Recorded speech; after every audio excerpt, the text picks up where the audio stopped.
Shalom, and thank you for watching this video from HaDerekh Synagogue. I hope you are liking the content we are bringing you. If you could like and subscribe to our YouTube channel, that will greatly help us. And to further help bring great content to you from our teachers, if you could please consider to donate to HaDerekh Synagogue. The link is in the description box below. Thank you for watching. In Parsha of Chukat, we have what they call the enigmatic chok. And a chok is a command that God gives that we don't understand. A mitzvah that has no reason. And that is Rashi's perspective.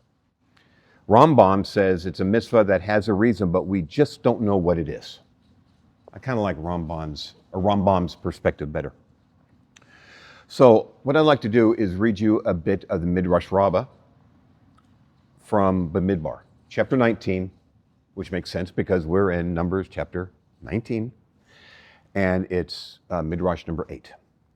So the Midrash relates an incident related to the service of the red cow, which it will ultimately connect to our verse. A certain non-Jew, a certain goy, inquired the following of Rabban Yochanan ben Zakkai. These acts that you perform with the red cow appear as a form of sorcery. For you bring a cow, burn it, grind it, and take its ashes, and if one of you is contaminated by contact with the corpse, they sprinkle 2 or 3 drops of water mixed with the ashes upon him, and then you say to him, "You are now pure." Rabban Yochanan ben Zakkai responded to him, "Have you ever in your life been possessed by a spirit of madness?"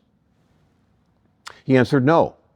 So he asked, "Have you ever witnessed a person who was possessed by a spirit of madness?" And he answered to him, "Yes."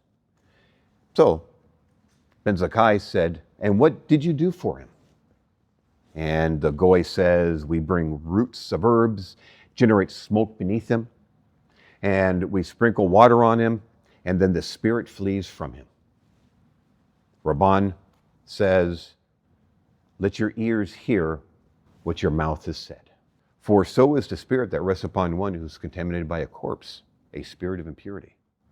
As it is written regarding the future, I will also remove the false prophets and the spirit of impurity from the land." Zechariah 13:12. Thus we sprinkle upon the contaminated one the waters of sprinkling, and the spirit flees from him. After the questioner departed, and apparently he departed and he was satisfied with the answer, the students of Rabban Yochanan ben Zakkai, who had witnessed the exchange, said to him, "Our teacher, this person you brushed off with the reed, but what do you say to us?" And he answered them, "By your lives, it is not the corpse that contaminates, nor the water that purifies. Rather, the Holy One, blessed is he, said, I have enacted a decree, and I have issued an edict. You are not permitted to contravene my edict, as it is written, this is the decree of the Torah." I love that Midrash. And what's interesting is it is not a spirit of uncleanness that comes over us. See, and that's the magic of the Midrash. Because you can look at it, and sometimes you can look at it in the other direction. So if it's not a spirit of madness, if it's not a spirit of uncleanness that comes across to us or comes and possesses us, is it a spirit of madness that possesses the goy? I'll let you think about that for a moment.